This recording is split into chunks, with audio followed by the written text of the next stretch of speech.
I'd like to welcome you here today to glorious sunny Birmingham. Thank you all for making the effort to come.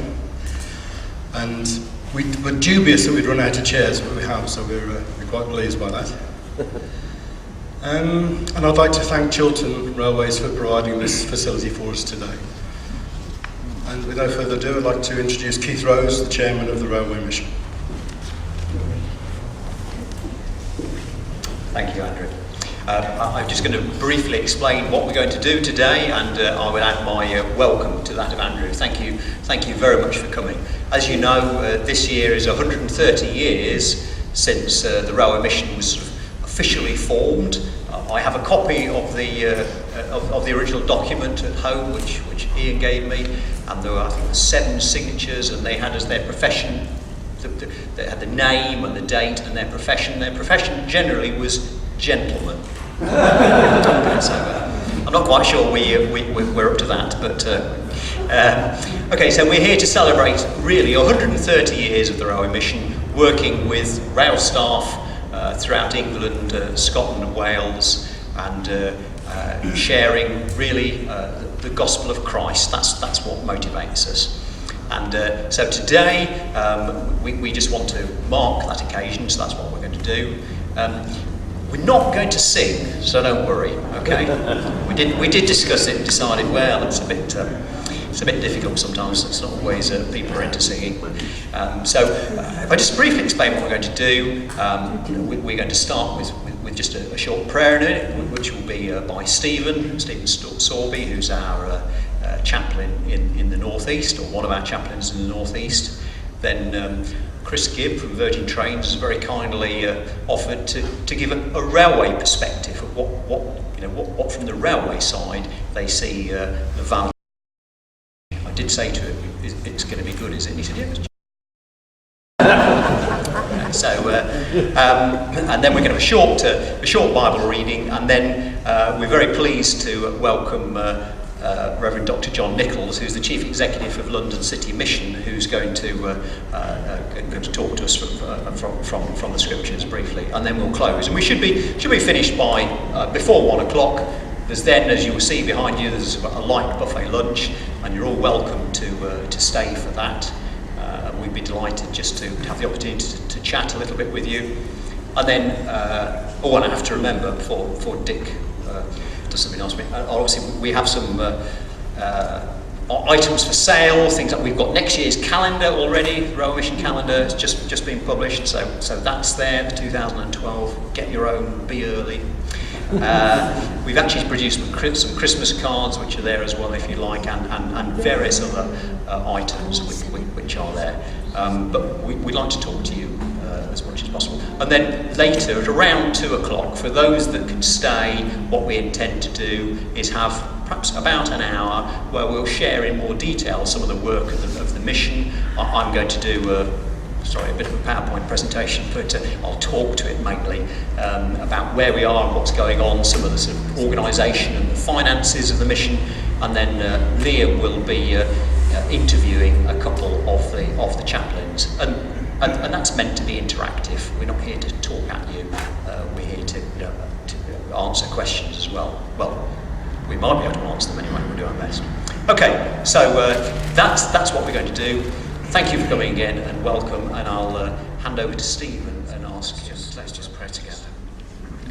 Heavenly Father, we just thank you for bringing us all safely here today, and for the opportunity to thank you for 130 years of the Railway Mission, for the work that's been done before and the work that continues today and will continue for the future. We thank you for the supporters who sustain us and encourage us. We thank you for the railway staff and all that they mean to us as chaplains, and all that we mean to them as well. We just thank you for the many, many blessings that you've given us over 130 years. We hope and pray that you will continue to sustain us, continue to encourage, revitalise and empower us in the work that we do, pastoral and spiritual. In the name of Jesus.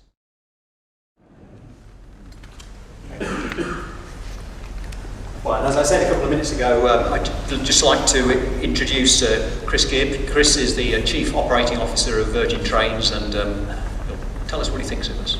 Thank you, Chris. Good afternoon, everybody. Welcome to Birmingham. Welcome to the Midlands. For those of you who've travelled from far-flung places, I recognise visitors from as far away as Hull, so there we are, managed to get Hull mentioned straight away. I can't promise to mention everybody's home in what I'm going to say, but I thought I'd get Hull in there first of all. Of course, we're in the wrong station in Birmingham. I think the London North Western Railway would be mortified if they could see me speaking here, but not quite as much as Adrian Shooter. He's not here, is he?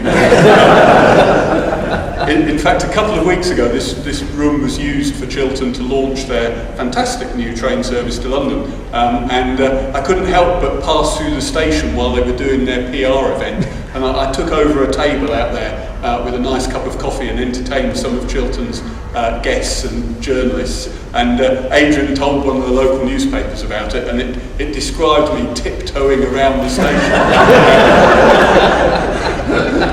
Bless him, because it was a great compliment, but as you can see me, I'm not exactly the sort of bloke that tiptoes around in my size 11 Dr. Martens, so I'm here today and I'm definitely not tiptoeing around. We're here at a fantastic moment in the railway's history. If you look back over 130 years of the railway mission, where we are right now really is a fantastic period in railway history. I appreciate that it's easy to forget that on occasions, but right now we're carrying more passengers across the railway industry than any time since 1927. And when you consider that Dr. Beeching closed over a third of the network in the 1960s, it is quite remarkable how many people we're carrying. And indeed, just in the few minutes before I was speaking, I saw several brand new London Midland, there we are, got another plug-in, brand new Midland trains passing through the station. There's probably a newish Chiltern one. So we're having a fantastic time on the railway. In my own business, we've grown the passenger numbers from 14 million a year to 30 million a year. So it's a great place to be. I've been on the railway just over 30 years myself, and in the first few years I think I was made redundant and displaced 4 times, and I really couldn't see myself here 32 years later looking back on my career and my involvement in the railway industry. It just did not look like a long-term job prospect at that time. But it's fabulous to be in such a growth industry. And in fact, if you ask most senior railway people in the industry right now, the biggest problem we have is accommodating all the passengers. Where are we going to put them? How do we deal with the overcrowding? How do we make the stations bigger? How do we make the trains longer? All that kind of thing. Often in this infrastructure that is 130 or more years old. So it's a great time to be in the railway industry. There's a plug for the calendar, great picture on the front. I guess that's the closest a Virgin train will ever get to this station. So make sure you pick up one of those as a memento of coming to Moor Street today. I think when one thinks of the railway mission in a job like mine, you think of a big crisis, and I can see a few people in this room who've been involved in the major railway accidents of the last 10 or 15 years, which have really sort of put a bit of a dark cloud over the recent history of the railway, and the role that the railway mission plays in those kind of events. It's not a sort of backup service that you only call on when you're in a big crisis like that, though. But I do know many people across the railway who have been involved in the railway mission at the time of a major accident, and how the railway mission came forward to support individual people at the time of the accident, and in many cases for a long period afterwards. So yes, I have reason to be thankful for the involvement of the railway mission in all of those things. But of course it's not just a major crisis on that sort of scale that the railway mission comes to the fore. Many people, as mentioned in this little leaflet, have other personal crises that for them are just as important, and it lists here the things that the railway mission gets involved in: marriage breakdown, domestic upheaval, serious illness, bereavement, alcohol and drug dependency, all these things that the railway mission gets involved in. And very often, as it also says here, working closely with our own welfare teams to help people through those kind of crises. For For some people, talking to a chaplain can be a great thing for them. It can be a change in their life, in the way that they lead their life. For other people, the chaplain is just somebody who's going to listen and support them and provide some moral authority. I think the railway chaplains do a great job in spanning the divide of people that are very religious, that are not at all religious, that are of different religions. The railway mission chaplains do a great job in meeting all those people in the railway family. And it's interesting today, just looking around at the different badges that everybody's wearing. I saw somewhere a cross-country badge earlier on one of the chaplains, and I can see a London Midland badge over there. And that's very indicative of the sort of trust that we have in the railway mission, that we're all willing to allow the chaplains to wear our badges and identify with our companies. I suspect some of the chaplains have got several badges, which people like me can't possibly have. But that's a great testament to the trust that we have in the railway mission. Of course, part of the role of the railway mission is preaching the word of Christ to the wider community in the railway industry. That was one of the guiding lights as to why the railway mission was set up. And different people who are Christians live their life in different ways. Some like to extol the virtues of Christianity, others like to live their life in a Christian way. Personally, I like to do my job in a Christian way. Each day I will consider how I do it in a Christian way. And I do participate in a church most Sundays. I'm very active in a local village church. And I like to think that I can set an example. I have a privileged job. I'm very fortunate with the role that I have, that I can set an example to young people, old people, other people in the community as a Christian, and I'm very proud of being able to do that. Going back to some of the things that the railway mission has done over the years, I've got a slightly strange diary today because I've got somebody coming to see me this afternoon who wants to talk about the Harrow disaster.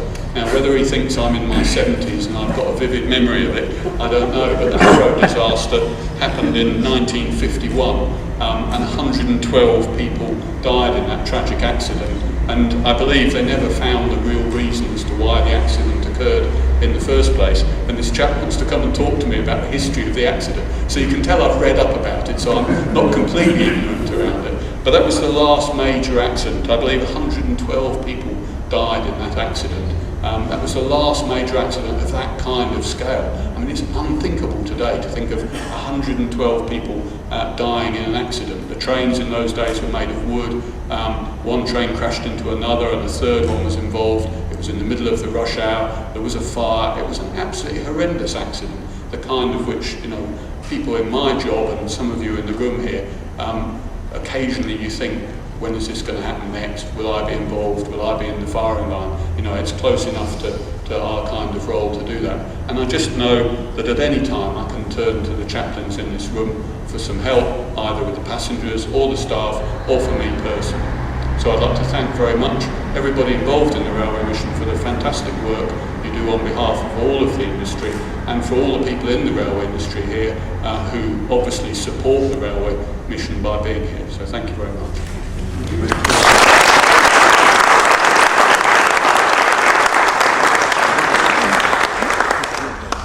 Thank you very much, Chris. Well, one other role that probably you don't know a lot about, but does happen, is obviously we have to run the railway mission. We're a charity, we're also a company, we're an incorporated charity. We have to have trustees, and to do the reading today I've asked Ray Wingate. Now Ray actually, amongst the trustees, I'm whispering this, he's not a railway but actually Ray's been a trustee longer than anyone else. He's the longest serving trustee on our board, and he actually attends a church in Brighton which is one of the old railway mission churches, and that's partly how the linkage comes. So as a representative for the trustees, I'll ask Ray just to come and read the scriptures. Thank you, Ray. Thank you. We've just celebrated our 135th, so. Colossians chapter 4, I shall be reading from the English Standard Version. Masters, treat your slaves justly and fairly, knowing that you also have a master in heaven. Continue steadfastly in prayer, being watchful in it with thanksgiving. At the same time, pray also for us, that God may open to us a door for the word, to declare the mystery of Christ, on account of which I, Paul, am in prison, that I may make it clear which is how I ought to speak. Walk in wisdom toward outsiders, making the best use of the time. Let your speech always be gracious, seasoned with salt, so that you may know how you ought to answer each person. May God bless his word.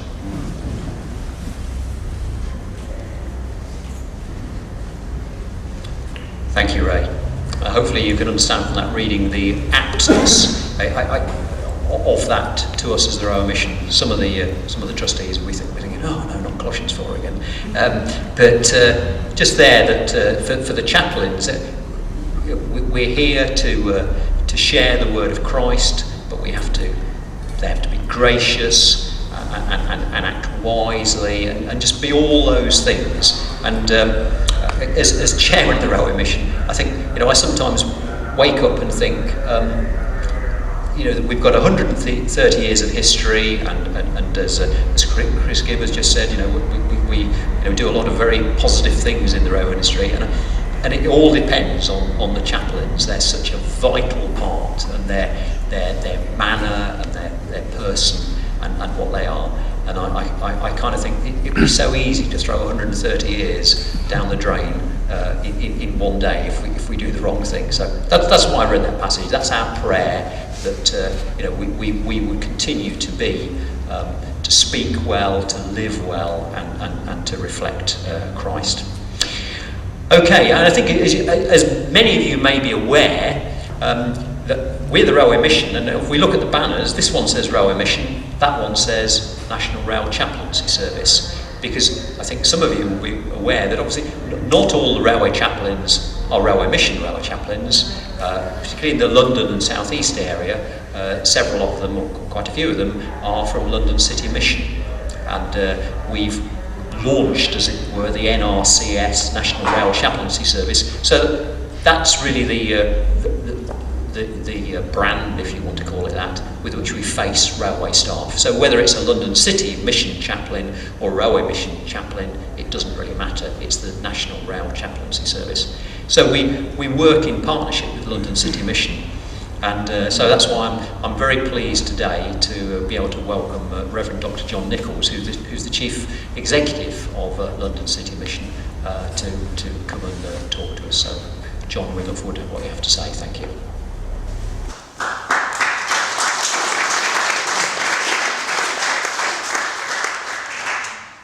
Thank you, Keith. If you'll forgive me a personal note, I too have some qualms with our venue today. I'm the black sheep of a long-standing railway family. My great-grandfather, from my great-grandfather who did shunting with a horse at Yokeford Junction, to my daughter who, until she left having children, was on the Thameslink, managing on the Thameslink project. Even my grandson is showing a healthy interest in the railways. I'm the one generation that's missed out on the railways. And what my grandfather would have said, me being in a Great Western station like this, well, I do know what he would have said, but I won't tell you. It's a great pleasure to be here. And it's a great privilege for the London City Mission to be part of the team under Liam's leadership in the National Rail Chaplaincy Service. I know some of our guys were hoping to come up today, but they weren't able to do that in the end. Some of them are members of the chaplaincy team were very busily involved last week with the Gideons. Perhaps some of you were involved with Gideons too. Gideons had a big blitz on London last week, preparatory for the Olympics. The aim was to get 60,000 Bibles, not just into hotels, but into key places like police stations and railway stations. And several of our chaplains were able to take members of the Gideons round, and were thrilled with the ready acceptance that they found from rail staff for Bibles. So thank God for the Gideons, and thank God for the National Rail Chaplaincy. to read you a few verses in Mark chapter 10 and then base our thoughts on those today. Mark chapter 10 and from verse 42. So Jesus called them, the disciples, and said to them, "You know that among the Gentiles, those whom they recognize as their rulers lord it over them, and their great ones are tyrants over them. But it's not so among you. But whoever wishes to become great among you must be your servant. And whoever wishes to be first among you must be slave of all. For the Son of Man came not to be served, but to serve, and to give his life a ransom for many." They came to Jericho. As he and his disciples and a large crowd were leaving Jericho, Bartimaeus, son of Timaeus, a blind beggar, was sitting by the roadside.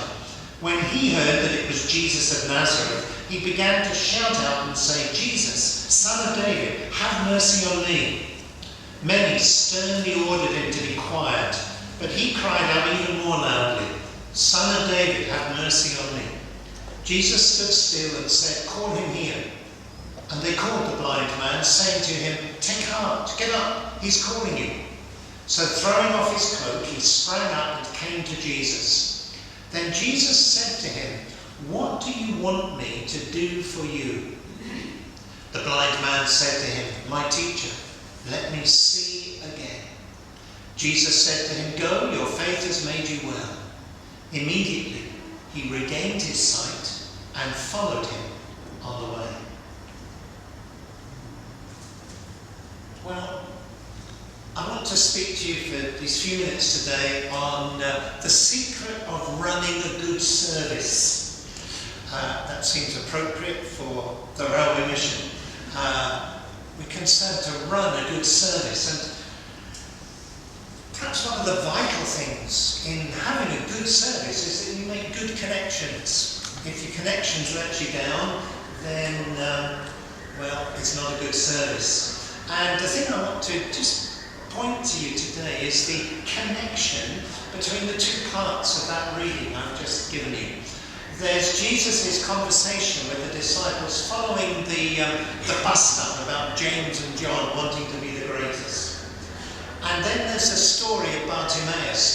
They're right next to each other in the gospel, but I think all too often we cut the Bible up into little self-contained bits, and we don't see the connection between them. It seems to me that the story of what happened with Jesus and Bartimaeus is, certainly in Mark's eyes, a living example, an acting out in reality of the principle that Jesus has spelt out in the preceding verses. And that is that Christian ministry is a very special sort of service. So, first of all, let's look at the service that is announced. Jesus said to them, it's not to be like that among you. Whoever wishes to become great among you must be your servant. The railway mission has a great calling, no greater calling than to work for Jesus Christ and the gospel in this world. We've been hearing, I was going to mention, remind you of the needs that the railway mission chaplains address. There are, of course, the major pressures, if you like, the railway pressures, the pressures of stress in the workplace, those, thankfully, less common ones of accidents and major disasters. There's a constant stress for many of being at the receiving end of passengers' impatience and frustration when things go wrong. For many who work in the railway industry, there's that feeling. The railway industry, sometimes it feels like you're working for a job, and that's not easy, that way on. But we've been reminded too that there are the personal pressures that staff are under, and of course in between there are the individual tragedies that strike so many on the railways, the deaths on the line, and the awful reality of that. And these days there's also the constant underlying nagging pressure of the security question. The underground staff who have got somewhere in their memory banks those pictures of the tube trains after 7/7.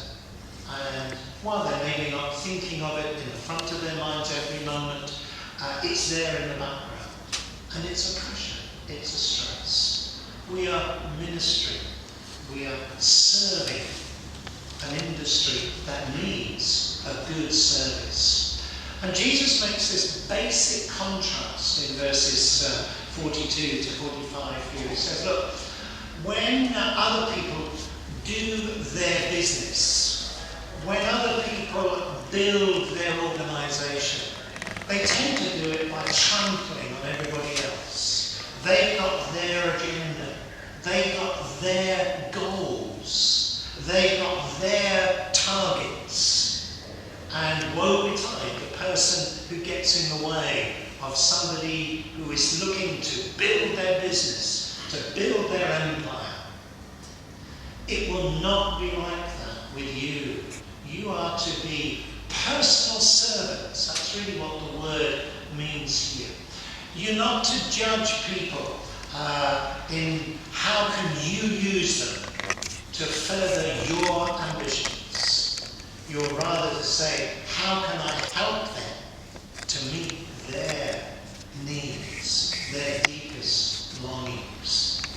It is a life of service, not seizing for ourselves, not looking out for ourselves, but ministering to others, ministering to people as individuals. That's the sense. I'm sure I don't need to amplify that. But then we see that service demonstrated in Jesus' encounter with Bartimaeus. And one of the things that we see here immediately is exactly that contrast. You see, here's Jesus, the great man, this amazing preacher from Nazareth, this miracle worker, this holy one. And he's surrounded by the various circles of his disciples, the close-knit group of the 12, the others, the 70, and crowds of other people. And they're eager to hear every word that drops from his lips. They're fascinated by everything that he's doing. Some of them are aware that things are headed to a crisis up in Jerusalem, where they're going. And they're anxious and they're concerned. How's that going to affect them? Some of them, we've been reminded with James and John, have got personal ambitions all wrapped up in there. And when a voice is heard, a rather strident voice from a wretched beggar lying by the streets, Jesus, have mercy on me, half the crowd instinctively and immediately turn around and say, shh, be quiet, we're listening to the Master. We're doing something much more important than you. You wouldn't understand any of this. Keep out of our way. Don't get in the way. He has nothing to offer. They discount this blind beggar. He's got no potential. He's negligible. Indeed, so many people just walk past and no longer even see beggars lying on the street. But Jesus is not like that.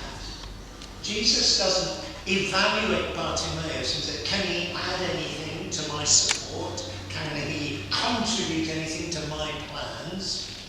Jesus hears him.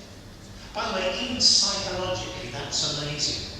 Because Jesus, better than anyone among that crowd, knew what lay ahead of him in Jerusalem.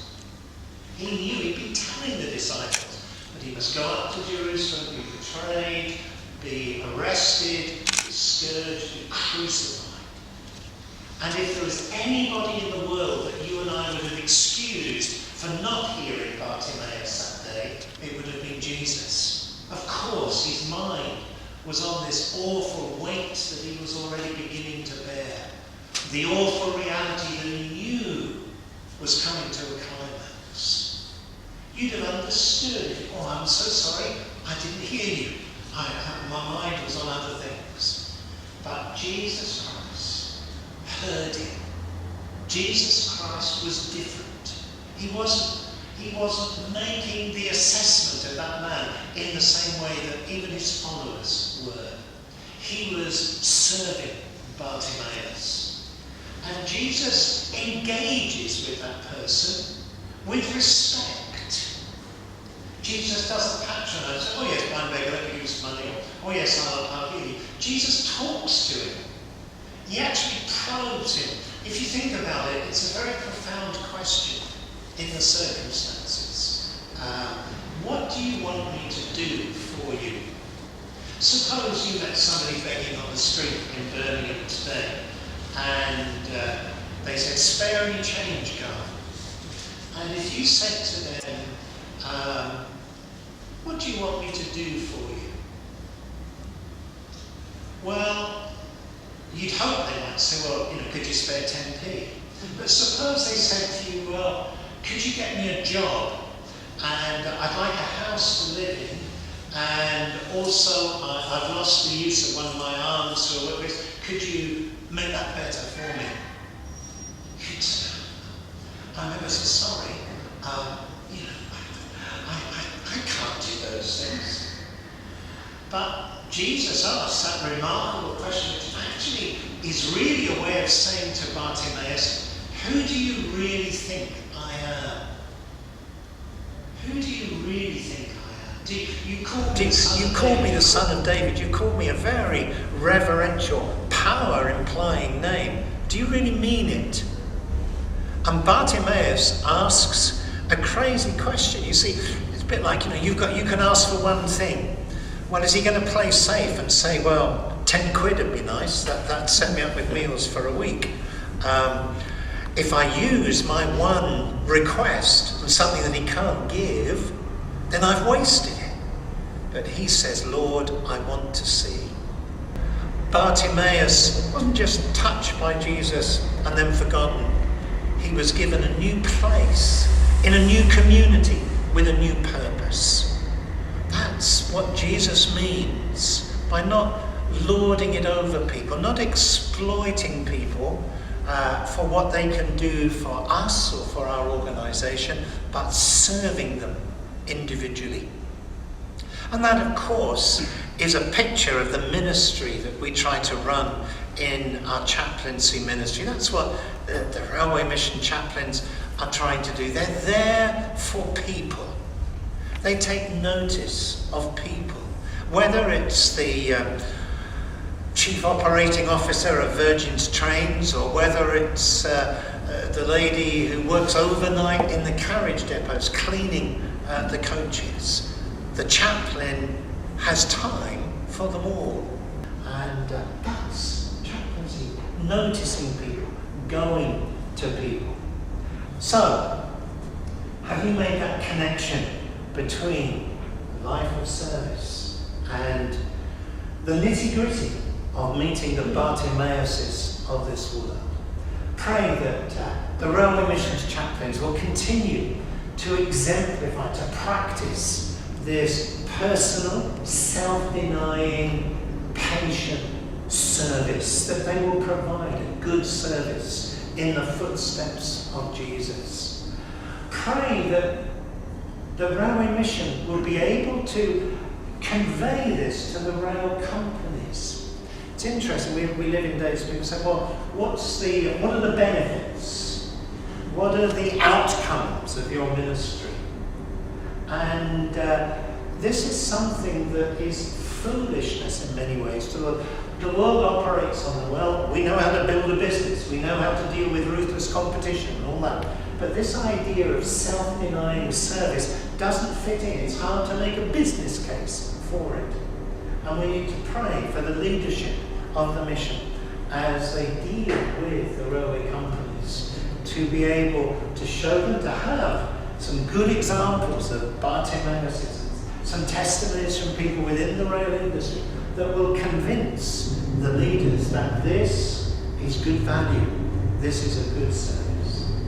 And then lastly, if you're here as supporters of the Railway Mission, have confidence in this ministry.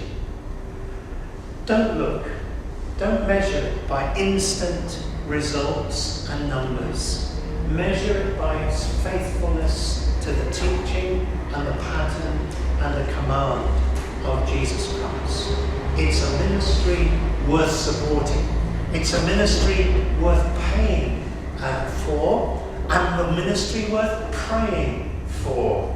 And praying that the railway mission may go on running a good service for many, many more years beyond this 130 year. Keith briefed me. He didn't tell me whether finishing within 5 minutes of my time would count as a long time. God bless you, Keith, and all the team.